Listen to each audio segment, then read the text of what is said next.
os jornais estampam uma notícia que é, indubitavelmente, motivo de orgulho e celebração. A arrecadação de tributos federais alcançou 82,3 bilhões de reais em março deste ano, com crescimento real de 10% em relação a 2011. No acumulado do ano, já foram arrecadados quase que 257 bilhões, somente nos 3 primeiros meses, janeiro, fevereiro e março.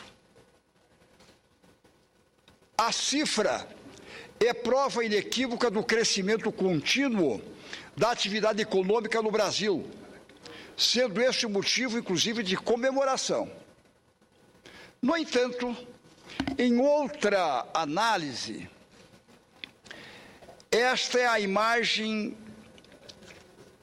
perfeita da senha arrecadadora e centralizadora da União, que penaliza empreendedores com uma carga tributária imobilizadora, além de deixar estados e municípios dependentes financeiramente da benevolência do Executivo Federal.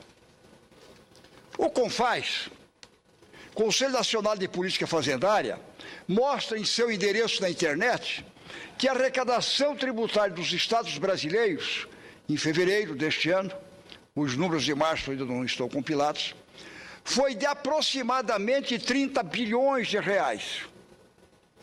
Somente em fevereiro. Ou melhor, em fevereiro, 30 bilhões de reais. Quer dizer, todos os 27 estados e o Distrito Federal conseguiram somar no mês de fevereiro em torno de 30 bilhões de reais.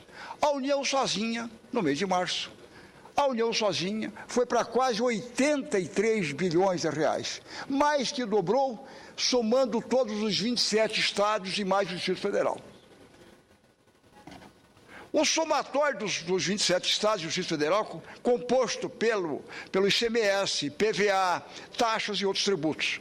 Para garantirmos a perfeita comparação, no mesmo período foram os impostos federais, que geraram 72 bilhões de reais, 140% a mais. É como eu expliquei antes, 140% a mais do que a União, somente no mês e somando todos os estados do Brasil.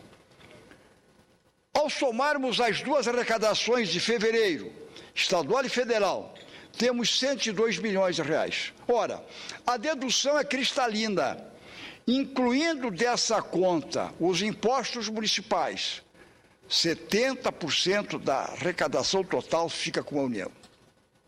É fato que deste percentual são abatidos ainda os repasses constitucionais, entre eles o Fundo de Participação dos Estados e Municípios. Contudo, não podemos afastar a real necessidade de repensarmos o pacto federativo. E, aliás, nas últimas semanas tem sido assunto de todo dia, assunto da pauta,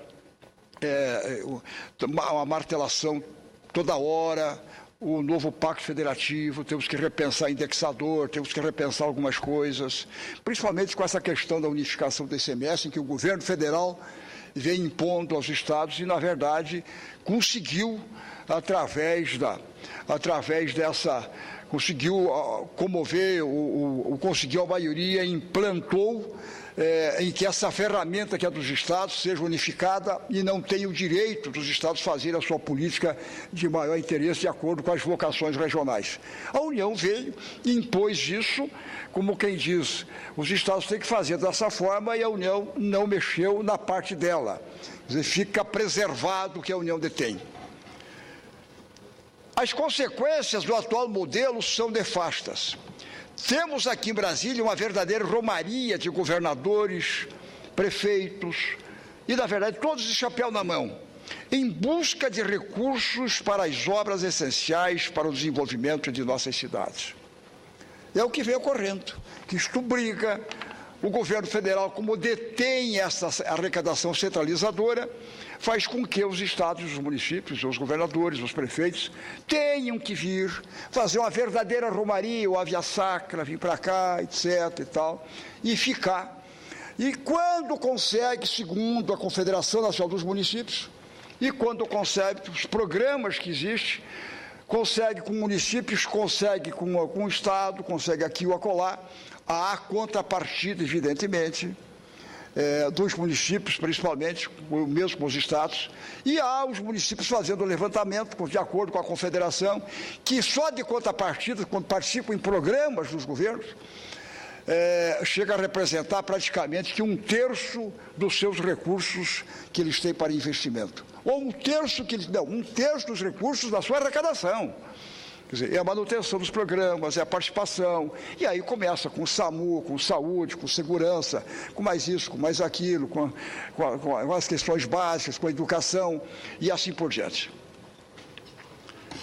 Obras indispensáveis para nosso crescimento não apenas dependem dos recursos federais, como são mesmo executados pela União. O anúncio feito ontem, dessa semana, pela presidente Rousseff, de investimentos da ordem de 32 bilhões de mobilidade urbana nas grandes cidades, exemplifica a situação. Não há questionamento acerca da importância da ação, de forma alguma, mas sim do ente executor. Pergunto, não seria melhor se os próprios estados e municípios beneficiados tivessem a capacidade de fazer os investimentos necessários, definindo suas prioridades de aplicação e fazendo a gestão das obras, mesmo dentro do campo da mobilidade, se fossem eles mesmos realizarem do que nós fazemos à distância? Reside neste ponto o princípio da descentralização administrativa e tributária, que dá autonomia e permite a maximização de benefícios com minimização de custos. Caberia